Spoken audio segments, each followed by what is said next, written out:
L'incroyable stop and go de l'activité en forme de montagne russe qui s'est jouée en quelques mois entre mars et septembre, aussi fascinant et spectaculaire soit-il, n'est qu'un épiphénomène au regard des transformations et des recompositions qui sont à l'œuvre aujourd'hui dans nos économies.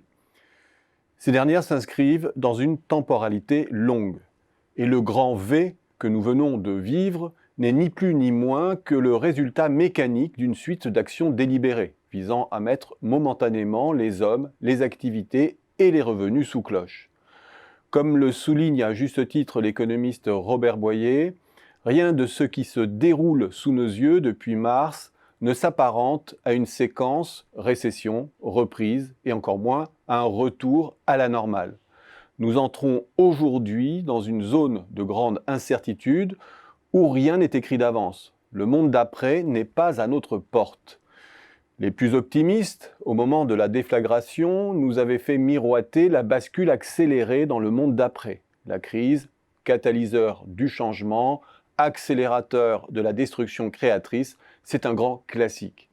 Et toute la pédagogie des plans dits de relance, au plan national et européen, consiste à nous faire croire que quelques milliards d'euros d'investissement nous ouvrent les portes d'une nouvelle ère de croissance qui serait déjà à portée de main.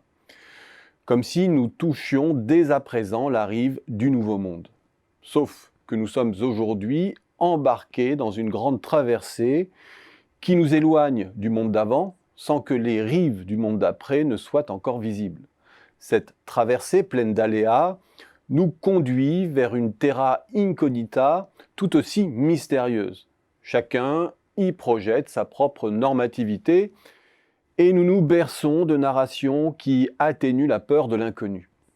À minima, certains guettent ce moment où le PIB rejoindra le niveau qu'il avait avant la crise sanitaire, comme si ce point marquait la résolution de quelque chose, le retour à une normalité, qui n'aurait d'autre marqueur que le niveau de richesse.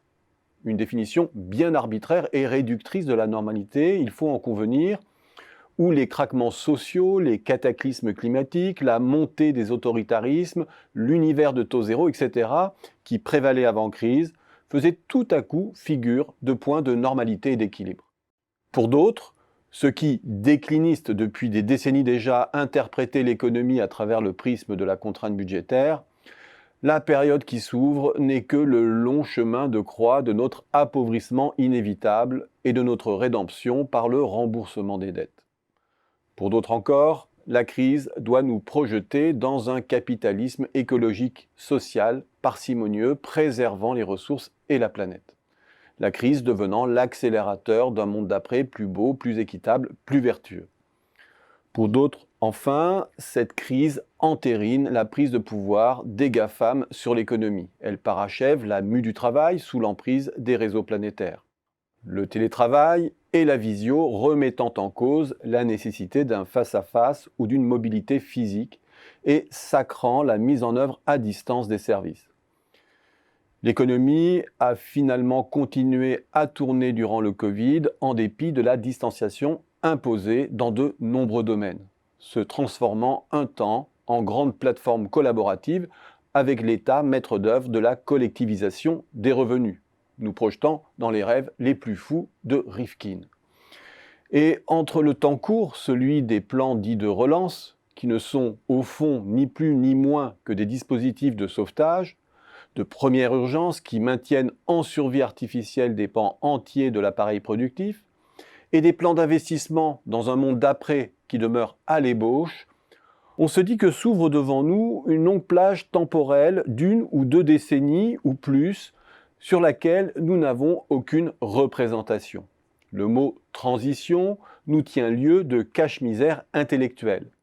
Il nous permet d'esquiver la réflexion sur cet entre-deux supposé nous séparer de deux états stables.